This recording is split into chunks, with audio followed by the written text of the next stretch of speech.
धन्यवाद मान्यवर, आपने इस एंटी डोपिंग बिल पे मुझे अपनी बात कहने का मौका दिया।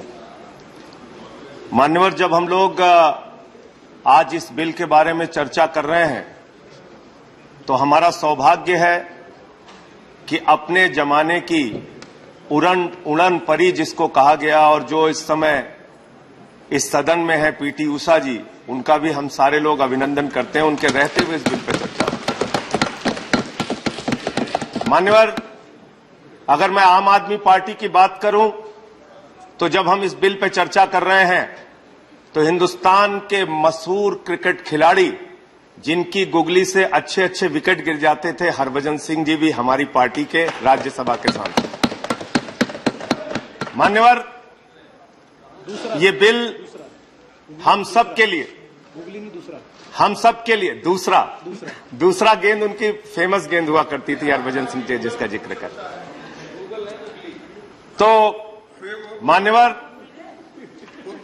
अनिल कुंबले की भी गुगली याद कर, तुम क्यों ले रहे हैं? नहीं, सबकी है। हमने ये कहा कि हमने अपनी पार्टी की ओर से राज्यसभा के सदन में हमने लाने का काम किया। मान्यवर, ये बिल जब मैं पढ़ रहा था तो मुझे एक अच्छी बात इसमें लगी कि बिल स्टैंडिंग कमेटी में गया, उसके बाद जनता से राय मांगी गई, उसके बाद लोकसभा के पटल पर लाया गया और अब राज्यसभा में चर्चा में आया है। बहुत अच्छी बात है कि सघन रूप से इस बिल के ऊपर चर्चा करके कई स्तरों पर उसके बाद यह बिल लाया गया है।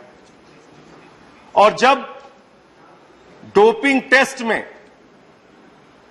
लोग पॉजिटिव आने के बाद उनका कैरियर चौपट होता है तो बड़े बड़े अखबारों की हेडलाइन बन जाती है, उनको खेल की प्रतियोगिता से वंचित तो रखा जाता है, लेकिन उसकी टेस्टिंग सही थी या गलत थी, उसके साथ न्याय हुआ या अन्याय हुआ, इसके बारे में फिर पूरे जीवन भर उसके बारे में कोई सोचता नहीं, पूछता नहीं, और उसको हमेशा खेल बिरादरी और राष्ट्रीय स्तर पर उपेक्षा की दृष्टि से देखा जाता है मान्यवर। और इसमें सबसे ज्यादा जो मामला मुझे याद है मान्यवर, वो हमारे युवा होनहार पहलवान नरसिंह यादव का मामला। मान्यवर, हिंदुस्तान से डोपिंग टेस्ट पास करके गए और अंतर्राष्ट्रीय स्तर पे ओलंपिक के खेल में उनको फेल कर दिया जाता है। मैं समझता हूं कि इस बिल से अब ऐसी घटनाओं से हमें मदद मिलेगी जहां पर राष्ट्रीय स्तर से खिलाड़ी पास होकर राष्ट्रीय नाडा से पास होकर खिलाड़ी अंतर्राष्ट्रीय स्तर के खेलों में जाता है और वहां उसको फेल करके पीछे कर दिया जाता है। इसलिए मैं आम आदमी पार्टी की ओर से इस बिल का पूरी तरीके से समर्थन करता हूं। देश के हित में है, अच्छा है, खिलाड़ियों को इससे सुरक्षा मिलेगी। लेकिन यहां चिंता व्यक्त की दीपेंद्र हुड्डा जी ने, यहां चिंता व्यक्त की सदन के दूसरे हमारे माननीय सांसदों ने कि ये कई बार ये डोपिंग के चक्कर में लोग फंसते क्यों हैं। खिलाड़ी अतिरिक्त ताकत लेने के चक्कर में फंसते हैं। वो अतिरिक्त ताकत लेने की सोच उनके मन में आती कहां से है? क्योंकि जब वो मेडल की रेस में जब पीछे होते जाते हैं, सोचते हैं चलो किसी तरीके से मेडल हासिल करते हैं, लेकिन कई बार उनके साथ साजिश भी होती है। उनके साथ जो टेस्ट होता है, ऐसे इंजेक्शन जानबूझ के उनको दिए जाते हैं जिससे वो टेस्टिंग में फेल हो जाए। और इसलिए इस बिल का होना बहुत आवश्यक है कि ऐसी तमाम साजिशों पर, ऐसी तमाम कार्रवाइयों पर और ऐसी टेस्टिंग कर करके जो हमारे खिलाड़ियों को पीछे रखा जाता है, उससे उनको बचाया जा सके। लेकिन इसके साथ साथ क्या खेल के प्रति हमारी सरकार का ध्यान है मान्यवर? यहां माननीय मंत्री जी बैठे, मैं आपके माध्यम से बड़ी विनम्रता पूर्वक उनसे पूछना चाहता हूं, 130 करोड़ की आबादी वाले हिंदुस्तान में आप अच्छे खिलाड़ी कैसे बनाएंगे जब आप खेल का बजट मात्र 3000 करोड़ रुपए रखते हैं? 3000 करोड़ रुपए का बजट आप 130 करोड़ की आबादी में रख रहे हैं। और 2021 में आपने खेल का बजट कम किया, इस बार थोड़ा बहुत आपने बढ़ाया। तो खेल को इतने उपेक्षा भाव से क्यों देखा जाता है? खेल के ऊपर हमारा बजट क्यों इतना कम रहता है? खेल की तरफ हमारी सरकार का ध्यान क्यों नहीं जाता? और जब आज एंटी डोपिंग पे आप चर्चा कर रहे हैं मान्यवर, पूरा देश हम लोगों को सुन रहा होगा और खास तौर से हमारे वो नौजवान सुन रहे होंगे जो हरियाणा के गांवों में, उत्तर प्रदेश के गांवों में, बिहार के गांवों में, पूरे देश के अंदर दिन रात सुबह 4 बजे उठ के शाम तक मेहनत करते थे कि उनको देश की सेना में भारत के लिए मरने मिटने का मौका मिलेगा। उनको भी आपने बगैर डोपिंग टेस्ट के फेल कर दिया। उनको तो बगैर डोपिंग टेस्ट के आपने फेल कर दिया। भारत की सेना में जिनके मन में जाने का जज्बा था, यह अग्निवीर योजना लाके, यह 4 साल की योजना लाके उनके जीवन के साथ खिलवाड़ किया आपने। मान्यवर, मैं आप लोगों से, आपके माध्यम से इस सरकार से कहना चाहता हूं, कभी आइए देखिए और खेल को बढ़ावा कैसे दिया जाता है। खुले मन से आइए खेल मंत्री जी, चलते हैं दिल्ली के सरकारी स्कूलों में, जहां अरविंद केजरीवाल और मनीष सिसोदिया ने मिलकर सरकारी स्कूलों के अंदर स्विमिंग पूल का निर्माण किया है। सरकारी स्कूलों के अंदर हॉकी के ग्राउंड बनाए हैं, एथलीट के ग्राउंड बनाए हैं, वर्ल्ड क्लास हॉकी के ग्राउंड बनाए हैं, जहां पर बड़े बड़े स्पोर्ट्समैन तैयार करने के लिए मिशन एक्सीलेंस की योजना दिल्ली की सरकार लेके आई। और केजरीवाल जी की सरकार कहती है खिलाड़ियों को सबसे ज्यादा मदद, आर्थिक मदद की जरूरत तब होती है जब वो उसकी खेल की प्रतिभा को निखारना होता है। आप मदद कब करते हैं?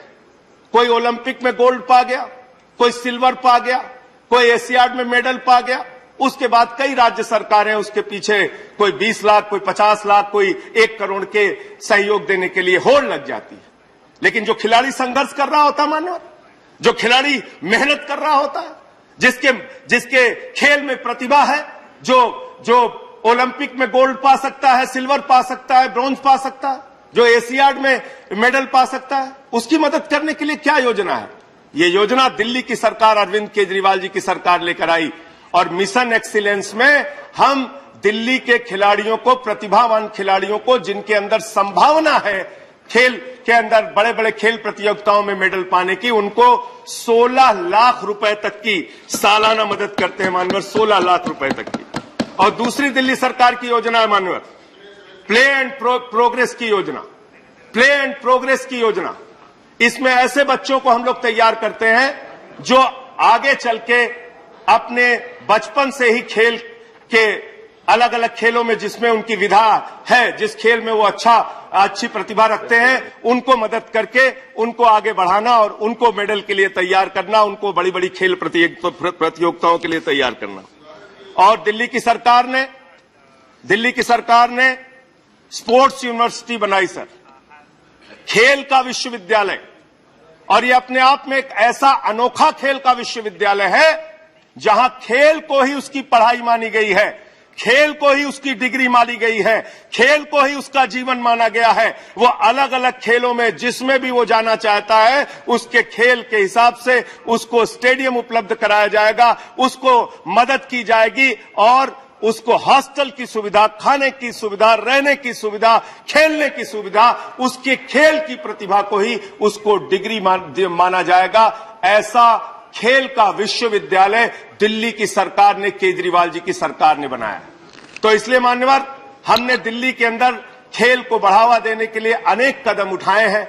मैं फिर से आपके माध्यम से इस बिल का समर्थन करते हुए सरकार से अनुरोध करूंगा, हमारे खेल मंत्री जी से अनुरोध करूंगा कि ये जो खेल का बजट है, ये ऊंट के मुंह में जीरा है, इस बजट को बढ़ाइए। बहुत सारे ऐसे खिलाड़ी हैं जो अर्जुन अवार्डी हैं, जिनको बड़े बड़े अवार्ड मिले हैं, जिनको बड़े बड़े मेडल मिले हैं। ऐसी कहानियां पढ़ने को मिलती है कि वो अपना मेडल बेच के कहीं मूंगफली बेच रहे हैं, कहीं चाय की दुकान लगा रहे हैं, कहीं ठेले लगा रहे हैं, कहीं सब्जी बेच रहे हैं। ये जो खबरें आती हैं मान्यवर, ये दिल को दुख देती हैं, तकलीफ देती हैं। मैं जिस उत्तर प्रदेश से आता हूं, वहां की आबादी 24 करोड़ की है और उस 24 करोड़ की आबादी में मान्यवर, जब हम पढ़ते हैं ओलंपिक का मेडल, एशियाड का मेडल, कॉमनवेल्थ का मेडल और उसमें हमारे प्रदेश का नाम नहीं होता, तो हमें तकलीफ होती है। इसलिए मैं अनुरोध करूंगा कि खेल की ओर ज्यादा ध्यान दीजिए, खेल का बजट बढ़ाने का काम कीजिए। बहुत बहुत धन्यवाद माननीय। Thank you mister Sanjay Singh ji. Now Shrimati PT Usha.